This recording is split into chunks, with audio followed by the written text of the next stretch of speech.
hoy vamos a cerrar el primer ciclo de las aulas de historia, lo que no te han contado, que ha estado versado en la Segunda República.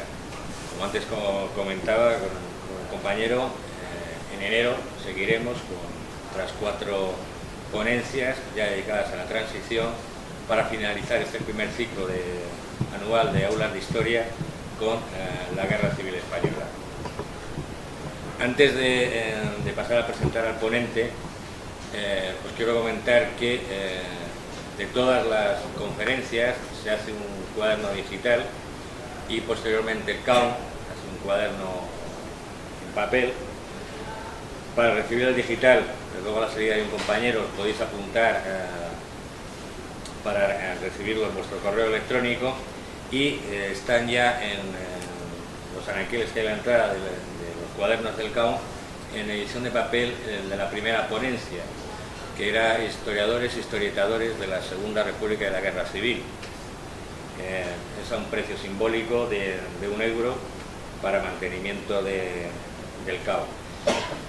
Bien, hoy el ponente es Francisco Javier García Martínez, es historiador, es compañero de Asamblea Ciudadana Somos Más, que junto con el CAUN somos los organizadores de estas aulas, y es el creador de una web que era muy interesante, en la que en su tiempo participé, que es Alejandría Revolucionaria, y que os aconsejo que la piquéis porque veréis artículos tanto de historia, de política, bastante interesantes y evidentemente todos ellos de tono progresista. Francisco Javier nos va a hablar de la Constitución de 1931, la que él considera, o muchos consideramos, como la más progresista que se ha proclamado en este país. Bastante, evidentemente, no es comparable con las anteriores, pero incluso, y así mantenemos alguno, más progresista que la que tenemos actualmente. Sobre todo, no ya tanto por lo que el articulado de la Constitución, que también, sino porque además la labor legislativa que se llevó a posteriori, por ejemplo, en todo lo que eran las reformas sociolaborales, hacía honor a lo que se había proyectado en esa Constitución. Es decir, se intentó ser, durante la República, sobre todo durante el primer bienio y a partir de las elecciones de 1936, se intentó ser fiel a lo que plasmaba la Carta Magna. Algo que algunos entendemos que no se puede decir de la Constitución que tenemos actualmente. Sin más dilación, voy a dar paso al ponente para que nos amplíe y nos dé razones que justifiquen esta afirmación, insisto, de que la Constitución Republicana de 1931 ha sido la más progresista de este país. Pues muchas gracias, José Luis. Bueno, antes de todo, agradecer al CAUN por este sitio tan magnífico, a nuestras asambleas ciudadanas y a José Luis, por supuesto, por este gran trabajo que ha hecho en estas aulas. Y bueno, ¿me oís bien o...? Vale, no empleo el micrófono entonces. Os he dejado una pequeña guía, resumen, pues para ir con un cierto orden y si me avisáis si me salgo por los cerros de Úbeda. El primer apartado sería una introducción en su contexto histórico. La Constitución Española de 1931 es otro de los elementos que ha sufrido ese pacto de silencio que impuso la transición con todo lo relacionado con el legado republicano y la Segunda República. Parece que prácticamente solo han existido en este país pues, la Constitución de 1812, imagino porque sería la primera, y la actual de 1978. Incluso se cree habitualmente que prácticamente la del 78 es la única constitución democrática que ha habido en este país, lo cual pues evidentemente no es cierto, y como acaba de decir José Luis, encima es bastante más progresista la del 31 que la del 78. A pesar de esta contaminación mediática, la Constitución se encuadra dentro de lo que era el liberalismo progresista y socialdemócrata de la época, un fiel reflejo del neoconstitucionalismo europeo de posguerra, de la Gran Guerra, la Primera Guerra Mundial, y hermanas de otras constituciones de los años 20, como la de la República de Weimar, Austria y Checoslovaquia. También tuvo influencias esta constitución del 31 en constituciones españolas anteriores, progresistas, como la de 1812 o 1869. Como curiosidad, decir que estuvo vigente hasta 1977, pues la mantuvo el gobierno de la República en el exilio hasta que se aprobó la Constitución de 1978. Pues bien, en los años 30 en España, con la caída de la dictadura de Primo de Rivera, que apoyó y defendió el rey, fue también su condena.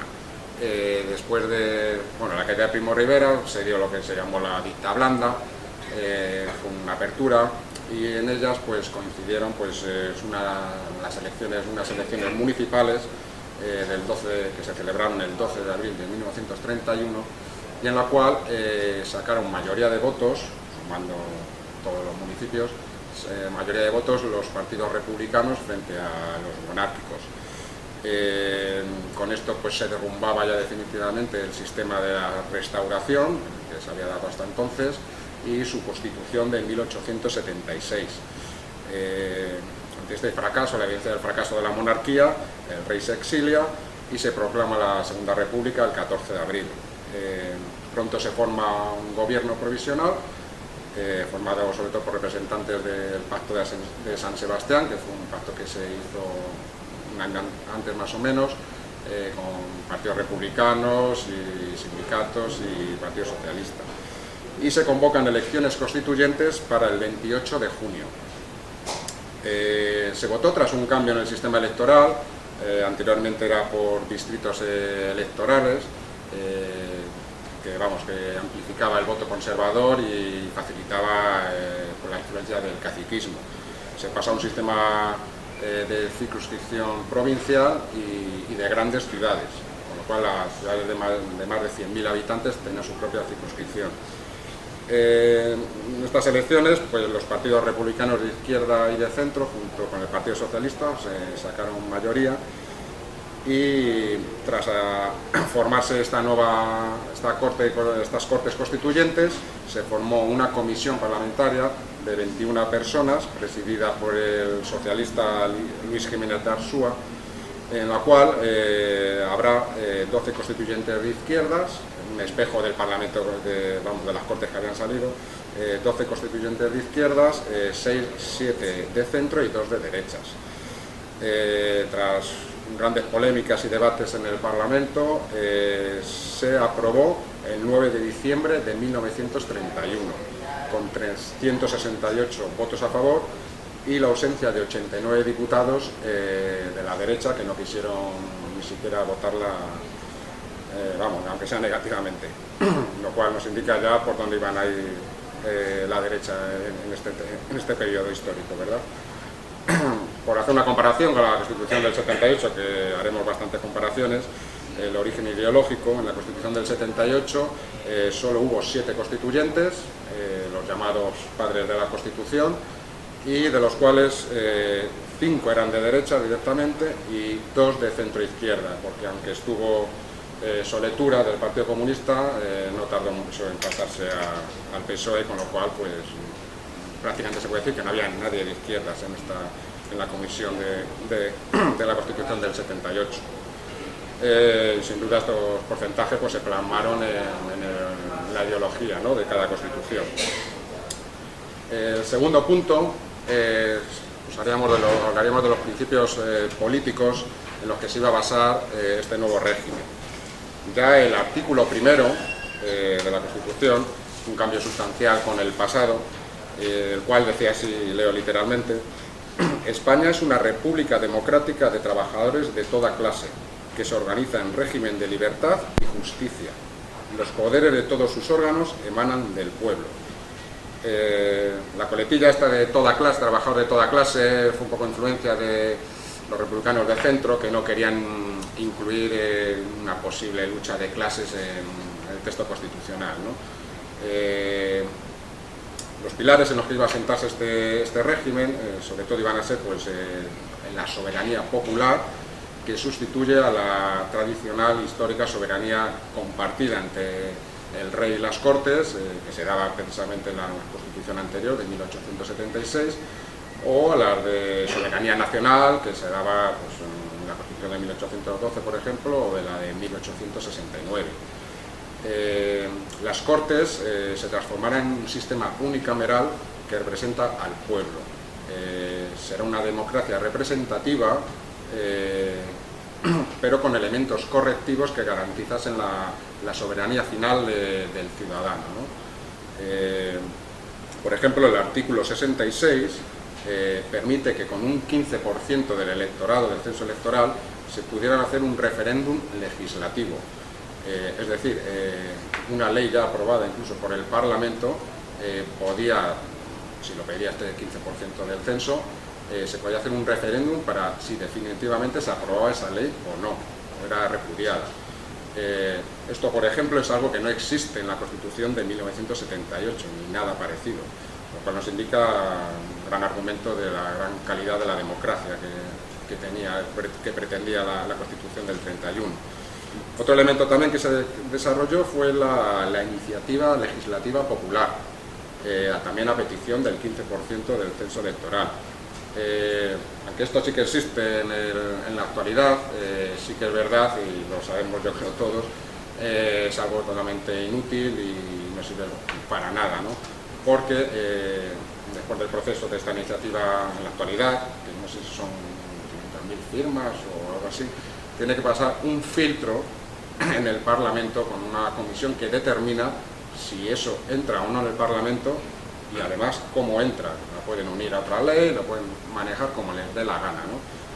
Yo creo que solo ha habido una vez en toda la actualidad que se ha aceptado una y además fue muy diluida, que no me acuerdo ahora mismo, pero vamos, no, es algo que desde luego no sirve para nada en la actualidad. También se promovía, bueno, en el año 31 estas iniciativas legislativas estaban obligadas a entrar al Parlamento, sí o sí. También se promovió, con futuras leyes que lo desarrollarían, una ley de referéndum para cualquier opinión o cualquier cosa que se quisiera decidir, en el cual se entendía que el resultado siempre sería vinculante, ¿no? En la actualidad sabemos que el actual referéndum que existe es un referéndum no vinculante y además creo que es esa petición del gobierno, del presidente del gobierno, que es el que lo puede desarrollar, nadie más. En la actualidad, como sabemos, prácticamente la participación ciudadana se remite prácticamente solo a los partidos políticos, mientras que, por ejemplo, en la República siempre dejaba una ventana abierta a que la última decisión la determinara pues, el pueblo, el ciudadano, ¿no? Otro aspecto importantísimo del que se va a llevar a ser el nuevo régimen sería la incorporación en la Constitución del derecho internacional, en el artículo 7º. El derecho internacional estaba en auge después de la Primera Guerra Mundial y obligaba a incorporarlas al derecho nacional, todo lo que tratados o declaraciones que se aceptaran, modificando las leyes que fueran necesarias. Así se ratificaron posteriormente la declaración, bueno, la propia Constitución la ratifica, la Declaración de Ginebra de los Derechos del Niño o su apuesta decidida por la Sociedad de Naciones. Como sabemos, la Sociedad de Naciones una especie de ONU que hubo en el periodo entre guerras, y con el que se pretendía resolver conflictos y que no se repitiera lo que pasó en 1914. A través de procedimientos de arbitraje y de conciliación, lo que se quería evitar pues, unas futuras guerras, ¿no? España apostó muchísimo por la Sociedad de Naciones y desgraciadamente a la hora de la verdad la Sociedad de Naciones realmente, como mucho en la época de la Guerra Civil, no recibió ninguna ayuda de ningún tipo, sobre todo por culpa de un pacto de no intervención dirigido por Gran Bretaña y seguido por Francia, que lo hizo realmente abandonar a la República a su suerte, cuando era un país democrático con su asiento en la Sociedad de Naciones, por supuesto. Me gustaría remarcar también que el artículo 6, el cual dice así: España renuncia a la guerra como instrumento de política nacional, lo cual deja clarísimo los valores pacíficos y éticos en los que se quería asentar esta nueva democracia, ¿no? Y su carácter internacionalista, que contrasta con el tradicional aislacionismo de las décadas anteriores, en las cuales, por cierto, España no pintaba absolutamente nada. El siguiente punto sería el ordenamiento territorial que se iba a dar, y se optó por un modelo novedoso, al cual se le llamó Estado integral, un nombre un poco raro, pero que, como dice el propio artículo primero, que es en el artículo primero, es compatible con la autonomía de las regiones y los municipios. Los constituyentes pensaron que tanto el modelo federal como el modelo unitario eran obsoletos y realmente no habían funcionado de verdad en ningún sitio. Entonces optaron por este modelo mixto, en el cual las regiones que lo solicitaran, solo las que lo solicitaran, podían entrar en un proceso de descentralización y de autonomía a través de un estatuto.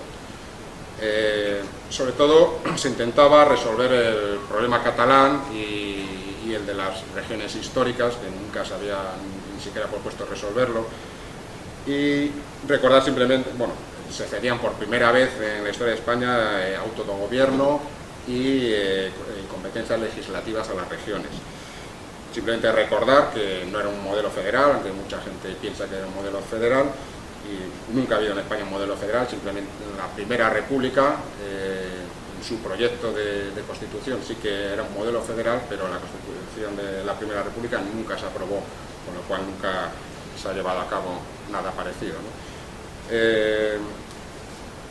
En 1932 se aprobó el Estatuto Catalán, que sí que lo desarrollaron, y en el 36 el País Vasco y el de Galicia.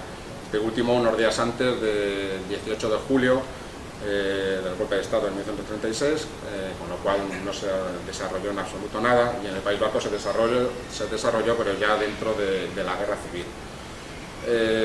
Las similitudes con la actualidad son evidentes. Los constituyentes de 1978 prácticamente copiaron este modelo, llamándolo autonómico, pero lo copiaron, y si acaso con un matiz importante, que hubo el 78, que fue el famoso café para todos, en el cual lo que se pretendía realmente era diluir los nacionalismos en un entramado autonómico en el cual pues todas las regiones, incluso regiones inventadas, pues tendrían el mismo trato respecto al Estado central, algo que a los nacionalistas, digamos, sobre todo catalanes y el País Vasco, pues es algo que nunca han querido, porque siempre han querido tener un trato, digamos, diferenciado, ¿no? Al final, en mi opinión, el modelo actual yo creo que está derrumbándose definitivamente, y la verdad es que yo no sé por dónde va a salir, pero yo creo que está acabado. Sí que es verdad que en 1931, aunque era un modelo muy similar, era novedoso, y lo que se buscaba era una estabilidad, pero a la vez siendo flexible. Por culpa de la guerra, pues nunca sabremos pues si este modelo pudo haber funcionado o no, ¿no? Pasamos ahora al siguiente apartado, que serían los órganos constitucionales, con los cuales iba a cambiar completamente la política en este país, ¿no? Como he dicho, las Cortes se transformaron en unicamerales. Sería el Congreso de los Diputados el que representaba, y eso es lo que pensaban los constituyentes, que representaría mejor la soberanía popular. Se desechó el Senado, entre otras cosas porque no era una Cámara territorial, no es un sistema federal, y también una Cámara que habitualmente era menos democrática que el Congreso, y si acaso acentuaba pues que estuvieran ahí gente, ya te digo, que no representara realmente al pueblo, ¿no? En este sistema que se creó en el Congreso de Diputados, un sistema que favorecía las coaliciones de partidos, obligaba, digamos, al entendimiento para crear mayorías. El Parlamento tenía entre 460 y 470 diputados, mucho más amplio que ahora, y lo que le hacía muy heterogéneo. Esto también se criticó porque se achacó, igual que se estaba achacando ya en Alemania, por ejemplo, que era un sistema muy inestable, le daba mucha inestabilidad política, ¿no? Yo sinceramente creo que lo que garantizaba que prácticamente todo el mundo se pudiera sentir representado. Las funciones principales del Parlamento, del Congreso, del Poder Legislativo, sería precisamente la potestad legislativa, el control al Gobierno. El Gobierno, por cierto, estaba obligado a asistir al Parlamento a petición del Parlamento, siempre, y otra función muy importante era la de aprobar los presupuestos. Tenía más facultades y poderes que en la actualidad, donde el motor político, como sabemos, lo representa el Gobierno y no el Parlamento. Como curiosidad también, la Constitución viene descrito que el Parlamento está obligado a reunirse en determinados meses. Algo que ahora nos parecería extraño, pero antes habitualmente las Cortes las convocaba el Rey o el Gobierno, y si no las convocaba, pues simplemente es que no se reunían, ¿no? Con lo cual, pues, era un desastre. Ahora es obligatorio reunirse, aunque no quisiera ni el Gobierno, ni el Presidente de la República, ni quien fuera. Otra particularidad sería la moción de censura al Gobierno, que en esta Constitución la llaman voto de censura al Gobierno, que a petición de simplemente 50 diputados se podía hacer una moción al Gobierno o a un ministro, ¿no? La diferencia con la actualidad, que también sabemos que existe de la moción de censura, que yo creo que no ha servido nunca para nada, no era obligado ofrecer un candidato o un gobierno alternativo, como en la actualidad, que además siempre es el jefe de la oposición. Esto significaba que realmente servía para lo que servía, que era para desaprobar a un gobierno o a un ministro, y aumentaba la confluencia de diferentes partidos para desaprobar a un gobierno, no como ahora que desapruebas un gobierno pero tienes que apoyar a otro que siempre va a ser el jefe de la oposición. Los diputados, una vez elegidos, representan a la nación, es decir, no representan ya cuando son elegidos ni a sus electores ni a su territorio. También como curiosidad, no existían todavía los grupos parlamentarios, ¿no?, que hacen actualmente la política tan rígida en el Parlamento, ¿no? Por compararlo con la actualidad, en la Constitución del 78, como sabemos, es un Congreso pequeño, son 350 diputados nada más, y muy atenuado, es decir, con muchas menos competencias que en el año 31. Está pensado precisamente para la alternancia entre un partido de centro-derecha y un partido de centro-izquierda, que se van alternando y que no son nada conflictivos con el sistema. Como ya he comentado, también se apostó en el 78 por la preeminencia del gobierno, ¿no?, frente al Parlamento, que es el gobierno es el que lleva la iniciativa política. Solo hay que ver, pues, el abuso que hay, por ejemplo, de decretos leyes, o por ejemplo las elecciones generales, que se supone que es votar unas ideas en unos partidos políticos, se plantean como unas elecciones prácticamente presidenciales, en las que los partidos presentan un candidato a presidente, que además se presentan siempre por Madrid, y perdiendo, digamos, todo lo que es lo que debería ser un parlamento, ¿no? Como he dicho también, ahora existe un Senado que ni es una Cámara territorial, como la querían pintar, y simplemente es una segunda Cámara legislativa, en el cual, por el método de elección además, acentúa el bipartidismo todavía aún más. El gobierno, que es otro de los órganos constitucionales, el gobierno estaría encabezado por un presidente, el presidente del Consejo de Ministros, que era nombrado por el jefe del Estado, aunque era totalmente independiente de este. Necesitaba, por supuesto, la aprobación por mayoría absoluta del Parlamento, y dirigía la política económica y social, proponía leyes también y planificaba los presupuestos anuales.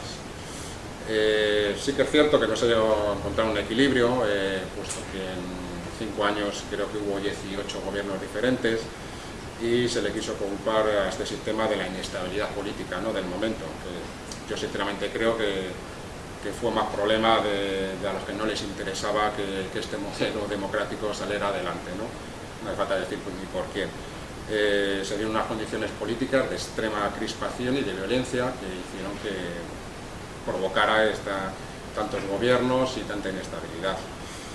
Los ministros también eran nombrados por el jefe del Estado, aunque a propuesta del presidente del gobierno, y también necesitaba pasar la aprobación de las Cortes. Otro órgano muy importante de creación nueva sería el presidente de la República, al cual le dedica la Constitución todo el título quinto, desde el artículo 67 al 85, y leo literalmente: el presidente de la República es el jefe del Estado y personifica a la nación. Aquí también se optó por un modelo intermedio, como en el modelo territorial, un modelo intermedio entre el modelo presidencialista, estilo americano, por decirlo así, y el modelo parlamentario, en el cual el presidente prácticamente no pinta nada, ¿no? La función del presidente de la República sería en teoría una función también de conciliación entre órganos del Estado, pero también compartía funciones ejecutivas con el gobierno. El método de elección del presidente de la República es un método muy curioso, no era por voto directo, se elegía mediante la creación de una asamblea en la cual estarían los 460 diputados y también el mismo número de compromisarios. Unos compromisarios que, según dice la Constitución, fue una ley posterior que la desarrollara, tendría que ser por sufragio universal también. Esta asamblea es la que elegiría al presidente. En esto se diferencia, por ejemplo, de la Constitución hermana de la República de Weimar, de la alemana, porque bueno, ya estamos en los años 30 y no sé, le vieron ver las orejas al lobo o lo que fuera, y se vio que se podía caer en ciertos caudillismos, ¿no?, que ya estaban empezando a aparecer, y con esto lo que se pretendía era evitar pues un exceso de caudillismo, ¿no?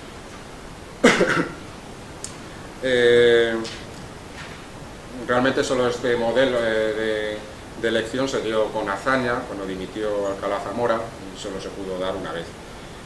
El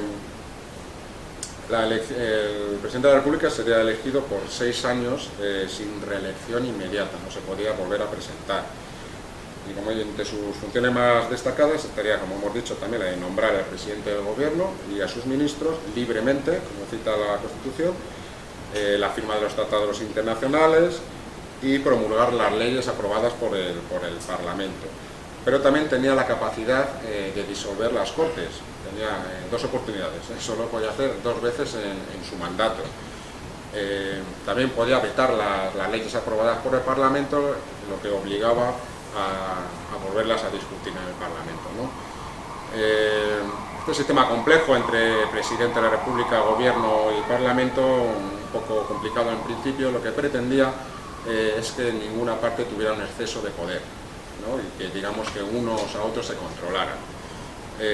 Aún así, como hemos dicho, la soberanía popular se imponía, la representaba el Parlamento, con lo cual el Parlamento siempre podía volver a votar las leyes vetadas con mayoría absoluta y podían salir adelante. También podía destituir al presidente a petición de 3/5 de los diputados del Congreso, lo que determinaba que se volvieran a reunir los diputados en una nueva asamblea con los compromisarios para cesar al antiguo presidente y elegir uno nuevo. Las diferencias con la Constitución del 78 respecto a la jefatura del Estado pues son evidentes más que nunca, ¿no? Aunque el monarca actual no tiene funciones de gobierno, sigue siendo un cargo hereditario, para una democracia pues es un poco contradictorio, y sigue siendo el comandante en jefe del ejército, que, cito literalmente la Constitución del 78, defiende la unidad de España y el orden constitucional, que a mí simplemente es una frase que me da hasta miedo. es además inviolable y no tiene responsabilidad alguna, como ya sabemos, lo sabemos bien, ¿no?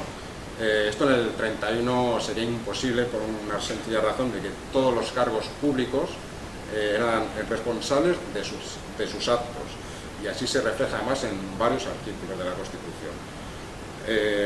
Otro pilar de los nuevos órganos sería la justicia, que si bien evidentemente la justicia existía antes, consiguió por fin una independencia que nunca había tenido. Anteriormente, cuando un juez pues no incomodaba a los poderes, ¿no? Pues simplemente se le apartaba, se le retiraba, se le mandaba a un pueblo, lo que fuera, ¿no?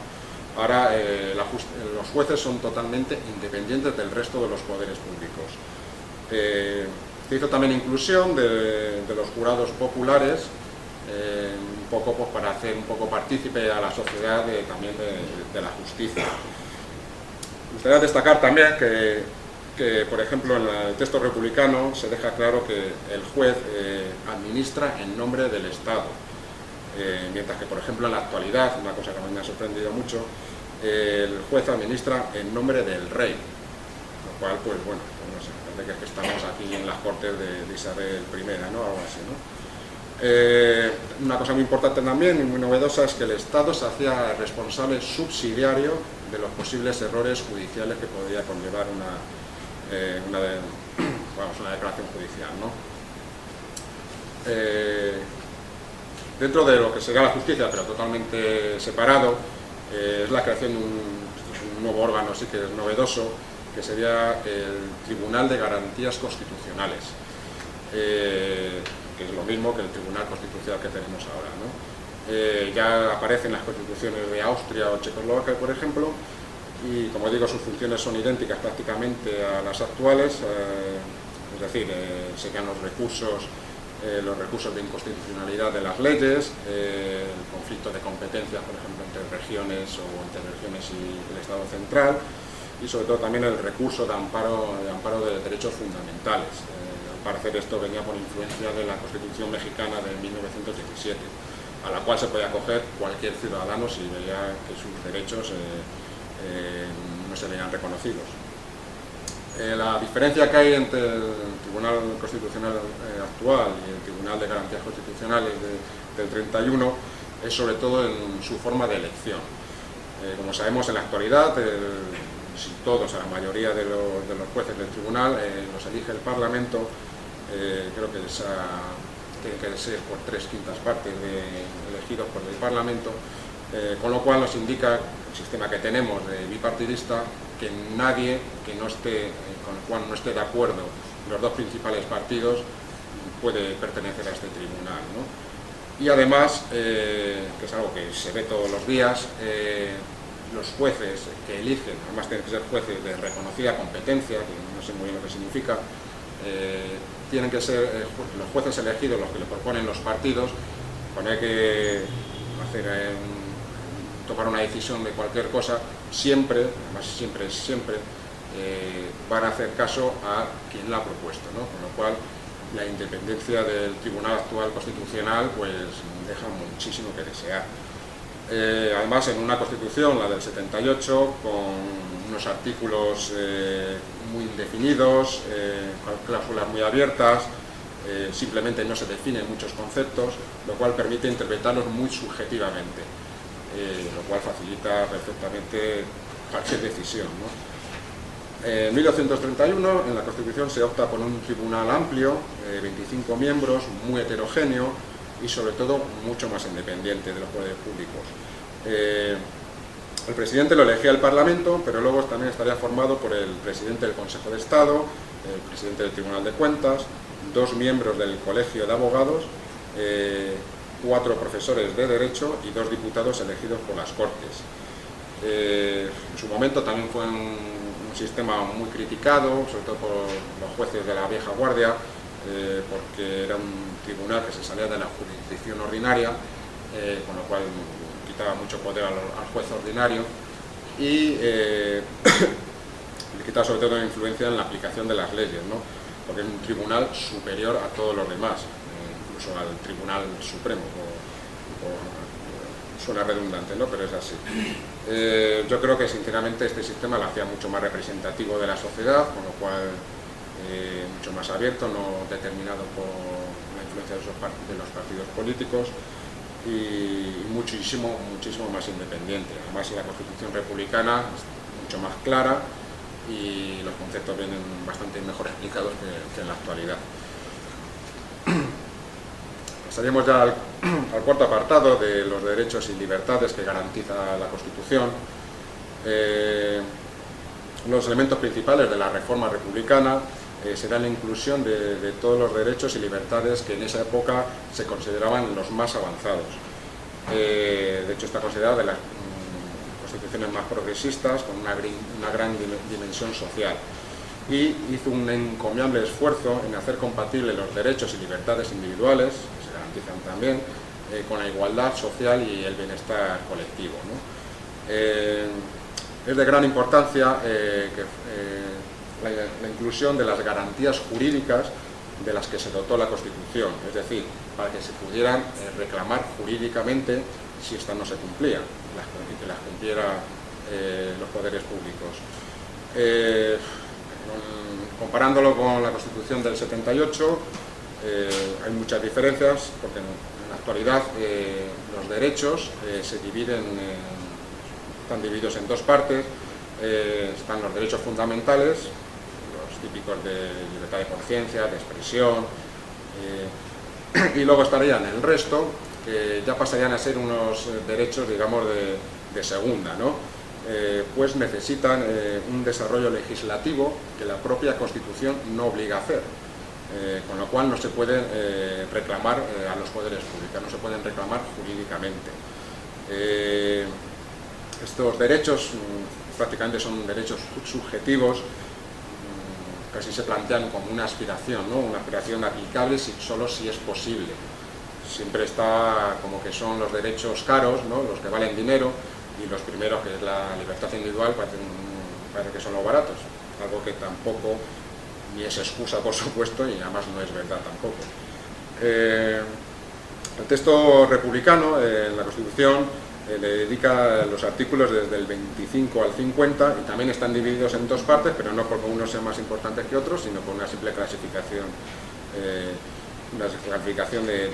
pues son derechos diferentes, ¿no? Los primeros serían los derechos individuales y políticos, son los derechos típicos de las constituciones liberales del siglo XIX, principios del XX, sobre todo pensados para proteger al individuo, su privacidad y su libertad individual. Son los típicos que también son parecidos a los fundamentales de la Constitución del 78, que sería la libertad de conciencia, de culto, de expresión, el principio de igualdad ante la ley, excluyendo cualquier privilegio o discriminación. También se incluyen las garantías penales del preso, el domicilio inviolable, el derecho a asociación, el derecho de reunión, de manifestación, a sindicarse, y una parte muy interesante para mí, que se reconocía más el derecho a emigrar y a inmigrar. Esto quería decir que todos los extranjeros que vivieran en España tenían prácticamente todos los derechos que un natural. También la Constitución da mucha importancia a Iberoamérica, e incluso se da en la Constitución todas las facilidades posibles para tener la doble nacionalidad con los países hispánicos, como llama, incluidos incluso Portugal y Brasil. Y también un derecho muy importante sería el sufragio universal para ambos sexos, que este sí que es novedoso también, y que hablaremos un poquito después. En este segundo bloque de derechos estarían los relacionados, los que llamaremos más como derechos sociales, y que los denomina la Constitución derechos de familia, economía y cultura. Estos derechos estarán dentro del impulso dado por, hemos dicho, la socialdemocracia de la época y los partidos y sindicatos obreros, y coge uno de los aspectos más importantes, como llama, es la familia, puesto que la familia entra dentro de la salvaguardia del Estado por primera vez de la historia de España, ¿no? Deja de ser un espacio privado y se regula. recordemos, en un mundo evidentemente, machista, patriarcal y dominado por la Iglesia Católica en muchos aspectos. Lo más interesante es que en el matrimonio, por supuesto, se crea el matrimonio civil, y lo más importante es que ambos cónyuges tienen las mismas obligaciones, mismos derechos, pero las mismas obligaciones, algo que no existía antes. Por supuesto aparece también el divorcio, con causa justa, que la verdad que a pesar de que los obispos se tiraron de los pelos porque se iba a romper la familia cristiana, algo que siguen repitiendo, es algo que realmente tampoco se utilizó mucho y realmente no pasa absolutamente nada. Destacar también que la infancia, junto con los ancianos, las madres y los enfermos, serán una prioridad para el Estado, por ser sectores de la población desfavorecidos y que requieren una mayor atención. La Constitución simple y llanamente obliga a la asistencia de estos sectores a través de los servicios públicos o el desarrollo de leyes, ¿no? Y repito lo de que la obligación obliga a cumplirlo. Muy destacado también es los niños nacidos fuera del matrimonio legítimo adquieren los mismos derechos que los hijos de un matrimonio legítimo, por decirlo así. El Estado estaba obligado a buscar la paternidad de cualquier niño que lo requiriera. Esto es importante porque se daba mucho, evidentemente, de los hijos fuera del matrimonio, y es algo que, por lo que sé, debió sentar muy mal pues a muchos señoritos y caciques que dejaban por ahí embarazadas a quien pudieran, y me imagino que obligado muchas veces la mujer, y con esto lo que obligaba primero a compartir la herencia entre todos los hijos, legítimos e ilegítimos, y también a indemnizar a la madre de los posibles gastos que le acarreaban el niño, por supuesto. Otro derecho nuevo que a mí me gusta mucho, porque es un derecho no solo para los que estamos viviendo en el momento, sino para las futuras generaciones, era el de proteger toda la riqueza histórica y artística del Estado, la protección en su más alto nivel. Y también, muy curioso, es que se menciona también proteger los lugares por su belleza natural, es decir, un primer apunte de lo que más tarde sería la protección de la naturaleza, ¿no? Pues os digo que es una Constitución muy adelantada. Como hemos hablado antes del sufragio femenino, universal femenino, lo remarco por lo polémico que fue, ¿no? Y aparte de lo novedoso, a partir de los años 20, más o menos en casi todos los países europeos se fue ampliando este derecho a las mujeres, y exceptuando Francia e Italia, que fue posterior. España, como siempre, pues fue de los últimos, ¿no? Aún así, es curioso, se dio las contradicciones de que parte de la izquierda quiso retrasar este derecho porque pensaba que la mujer todavía no estaba preparada políticamente, y parte de la derecha pues lo defendió no porque creyera en él, ni muchísimo menos, sino más bien como un plan electoral, ¿no? Con vistas a que le pudiera dar más votos. En las Cortes Constituyentes hubo 3 mujeres, Victoria Kent del Partido Radical Socialista, Clara Campoamor del Partido Republicano Radical y Margarita Nelken del Partido Socialista. Ya te digo, fue un proceso muy polémico porque Clara Campoamor estaba de acuerdo en dar el derecho ya inmediatamente, mientras que Margarita Nelken y Victoria Kent eran de las que pretendían retrasarlo. Curiosamente, sus partidos opinaban al revés. Clara Campoamor, su partido opinaba que había que retrasarlo, de hecho la terminaron expulsando, se fue ella, y tanto el Partido Radical Socialista como el Partido Socialista estaban de acuerdo en que se promulgara lo antes posible. Hombre, ahora nos parece lógico, evidentemente, el planteamiento de Clara Campoamor, pero en su momento pues les pareció razonable. Por suerte, al final se impuso la lógica y remarco una frase de Clara Campoamor, con la cual yo creo que estamos todos de acuerdo, que decía que sería una atrocidad no dejar votar a las mujeres solo porque no votarían a la República, ¿no? También, por cierto, Clark Campoamor participó en la comisión de 21 personas que se encargó de redactar la Constitución, lo cual tuvo bastante influencia, claro. Siempre ha habido polémica, y yo creo que ya zanjada, pero bueno, siempre surge de que en las siguientes elecciones de 1933 ganó la derecha y se le quiso culpar al voto femenino. Realmente hubo unas causas mucho más determinantes, como fue un poco la división del electorado de izquierdas, un poco decepcionado por la lentitud de las reformas, la abstención anarquista y una derecha mucho más organizada. Como he comentado antes, el sistema favorecía las coaliciones y la derecha lo que hizo fue una gran coalición que la llamó la CEDA, con lo cual al final pues sacaron mayoría, que fue lo que nos dio el bienio negro, el bienio derechista, o como queramos llamarlo.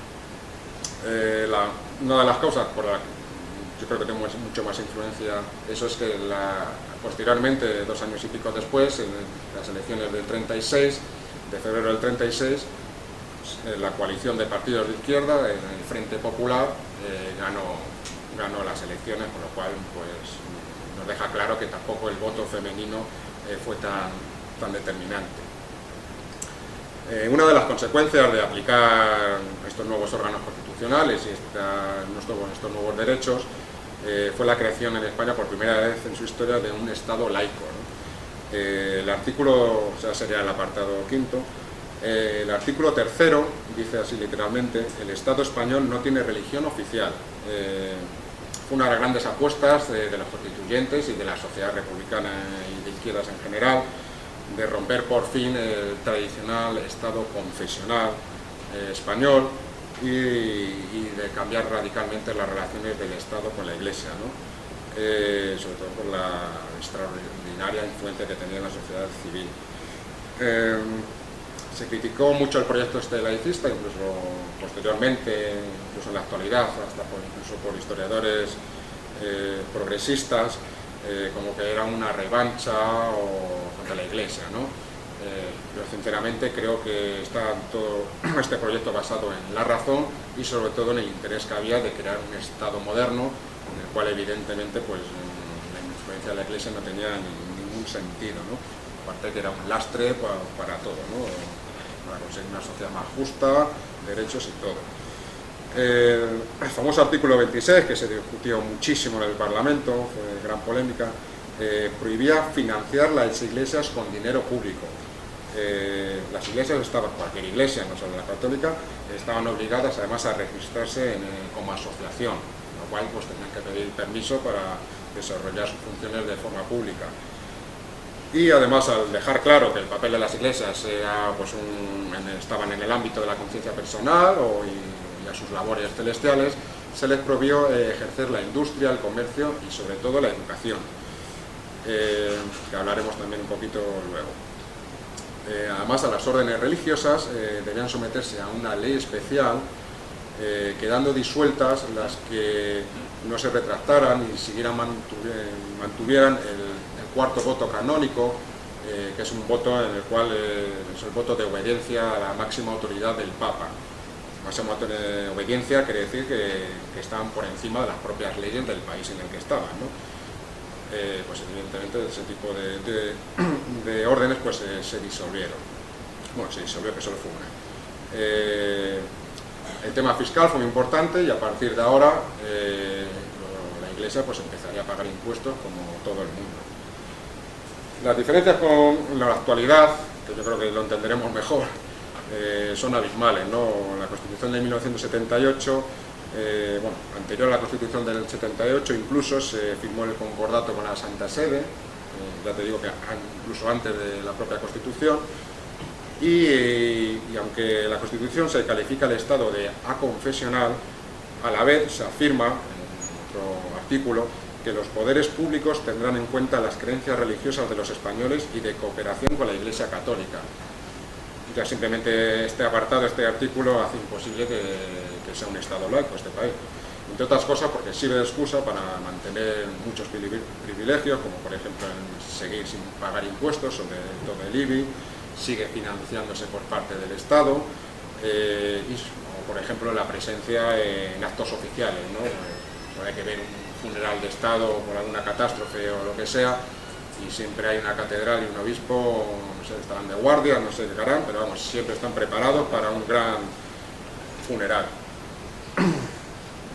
Y también un artículo muy importante en la Constitución del 78 habla respecto a la educación, de la libertad de los padres para elegir la educación de sus hijos. Esto es otra excusa para mantener la religión en las clases, en los programas educativos, y además seguir financiando instituciones religiosas y colegios privados religiosos, ¿no?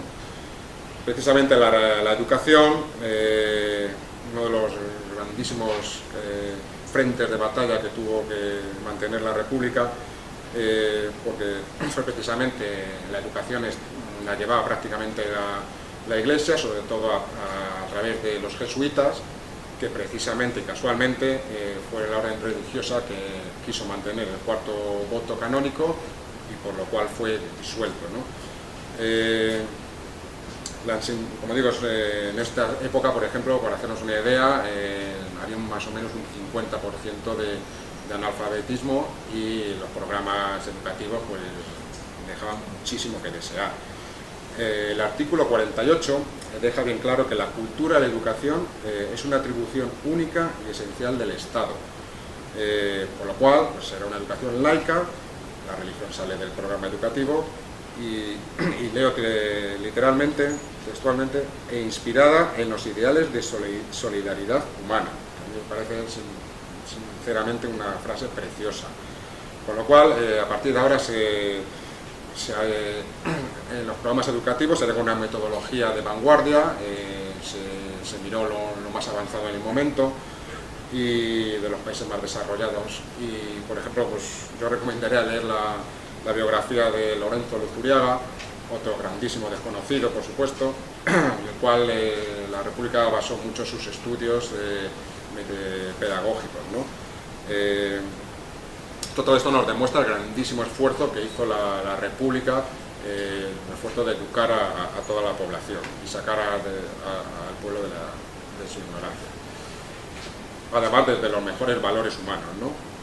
También se permite a las regiones con idioma propio poder enseñarlo en las escuelas públicas, y con esto, todo lo anterior, por lo que se intentaba era revertir un poco la enseñanza anterior, que rechazaba la ciencia y con unos métodos que anulaban totalmente el análisis crítico del individuo, ¿no? Los profesores, precisamente, son los que ven reconocida su independencia e importancia y se les declara y se les convierte en funcionarios públicos, que no lo eran. Se promueve también la asociación de profesores para reivindicar sus necesidades y también la libertad de cátedra. La enseñanza primaria se convierte en gratuita y obligatoria, con lo que esto tiene de valor de conseguir una igualdad de oportunidades a todos los ciudadanos, ¿verdad? Todo esto llevaba también a la coeducación, que era por fin que los niños y las niñas estuvieran juntos, entre otras cosas porque no solo es que les dividieran en clases diferentes, sino que es que los temarios para los niños y las niñas es que eran diferentes, ¿no? Pues ahora iba a ser el mismo para ambos sexos, con lo que tiene esto de importancia de intentar ir consiguiendo una igualdad de género real, ¿no? También obliga la Constitución, remarco lo de obligar, a legislar para favorecer a los más necesitados que quisieran continuar con sus estudios, grados superiores de enseñanza, mediante becas. Simplemente sería por méritos o vocación, ¿no? Como he dicho pocas veces en la historia, un país invirtió tanto en educación en tan poco tiempo para intentar el desarrollo de una sociedad justa, a pesar de una crisis económica brutal, la crisis del 29, del bienio derechista que paralizó todo, y bueno, se intentó desde luego dar una educación digna y de calidad. Simplemente recordar que muchos de los 100.000 olvidados en las fosas y en las cunetas que todavía tenemos ahí enterrados, las fosas de la vergüenza, hay muchos profesores de escuelas públicas. Cuando entraban los ejércitos gloriosos franquistas, de los primeros que se llevaban solía ser el profesor del pueblo, ¿no? Hay una película que creo que es Lenguas de mariposa, algo así, que explica perfectamente esto. Otro de los aspectos consecuencia de este nuevo régimen sería la creación del Estado social, ¿no? Es el aspecto más revolucionario, con la introducción de unos nuevos derechos, que ya no son solo derechos y libertades individuales, sino que ya son derechos sociales, al igual que se incluyeron en las constituciones hermanas de Alemania, Austria o Checoslovaquia. Con esto simplemente se garantizaba que las sociedades en su conjunto tuvieran un mínimo de existencia digna y de seguridad, ¿no? Es el origen del estado del bienestar que luego se desarrolló en la segunda mitad del siglo XX y en la cual se miraron mucho en estas constituciones. De hecho, la Constitución Republicana del 31 se fijó muchísimo la Constitución italiana de 1948, en la cual hay artículos que están literalmente prácticamente copiados. Estos derechos quedan plasmados en la Constitución republicana como los derechos de economía, que los llama así. España, como sabemos, es un país muy atrasado y con grandísimas desigualdades, y así en los artículos 43 y 48 de la Constitución crea una nueva legislación para intentar transformar el tradicional Estado liberal, poco interventor en la economía, lo que se llamaba el laissez-faire, en el cual la economía se dejaba a los grandes señores y el Estado no intervenía, ¿no? Se opta entonces por una economía mixta. El Estado se reserva la capacidad de redistribuir la riqueza y de intervenir en la economía por el bien común, ¿no? El artículo 44 dice literalmente que toda la riqueza del país se subordina a los intereses generales de la economía nacional. Esto lo que nos daba era la posibilidad tanto de poder expropiar, socializar o nacionalizar cuando sea necesario, es decir, y leo también literalmente, por causa de utilidad social y mediante la adecuada indemnización.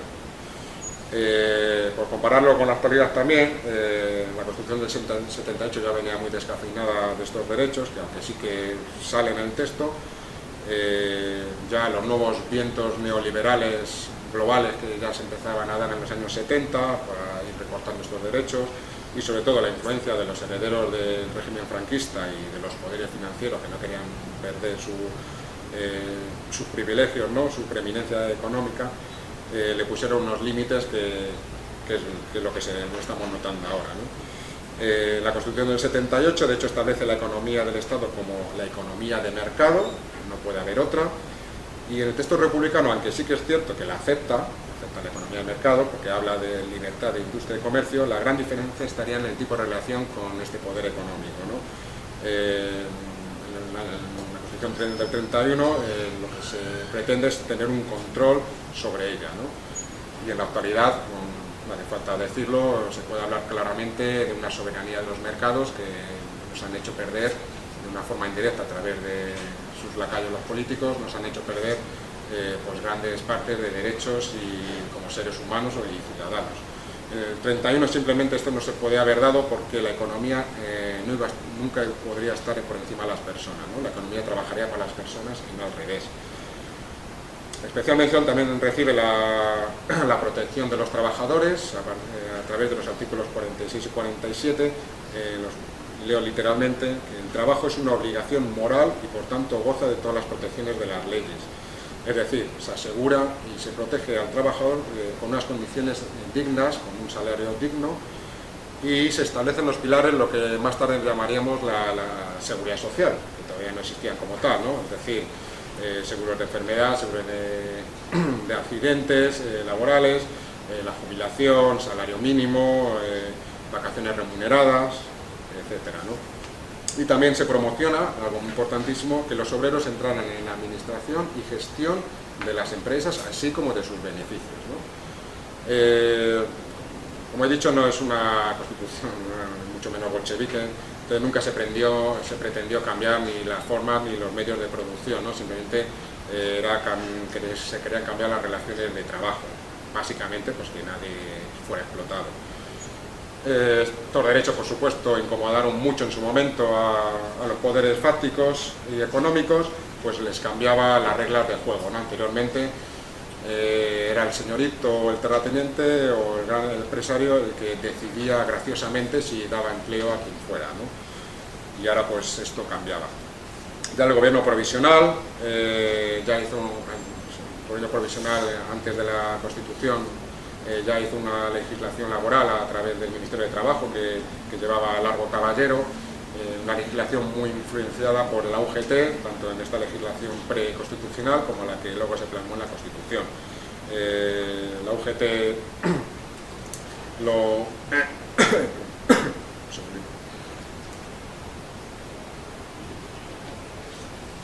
la UGT apostó por la negociación, se crearon unos consejos mixtos que se llamaron, un método, unas herramientas de arbitraje en las cuales los obreros planteaban sus pretensiones, ¿no? La CNT no entró aquí y continuó con su lucha de huelgas, y es cierto que ambas formas de ver, digamos, ¿no?, esta lucha tuvieron cierto éxito, pero sobre todo donde tenían mucha implantación, donde los sindicatos no tenían mucha implantación, sobre todo en partes rurales, pues la verdad es que la legislación republicana muchas veces no llegó ni a plantearse. Bueno, pues como conclusión y un poco de resumen, diría que, repito, que esta Constitución está considerada como una de las más avanzadas de su tiempo, en donde pocas veces se intentó realmente una transformación de la sociedad a través de las leyes. El propio Azaña dijo una vez que política es transformación, es transformar la realidad. No fue una Constitución quizás perfecta, se podía haber mejorado posteriormente, evolucionado, pero contenía lo máximo que se podía hacer en ese momento por vías reformistas, sobre todo en políticas sociales y avances democráticos. Un modelo que pretendía transformar totalmente el Estado, ¿no? En la actualidad, en la Constitución del 78, no se pretendía ni muchísimo menos transformar ni la sociedad ni al Estado. Bueno, al Estado sí, pero a la sociedad no. Simplemente lo que se hizo fue encajar al antiguo régimen, al régimen franquista, en un nuevo marco de convivencia democrático con libertades individuales, pero no pretendía, ni mucho menos la actual, cambiar radicalmente la sociedad. La contraprestación por permitirnos tener estas libertades fue el olvido del pasado democrático de la República, ¿no? Y ya de paso que olvidábamos el pasado, el legado republicano, pues también pretendieron que olvidáramos la dictadura franquista, ¿no? Es decir, como si estos dos regímenes fueran comparables. Así se ha buscado y se ha impuesto esa idea de equidistancia, de comparar los dos regímenes con estas excusas de que todos fueron malos, que todos mataron, que fue una guerra de hermanos, ¿no? Cualquier intento de reconocimiento de una visión objetiva del periodo republicano se considera un ataque al espíritu de la transición, y cuesta incluso por gente progresista hablar de la República como ejemplo de transformación de la sociedad, para hacerla más justa.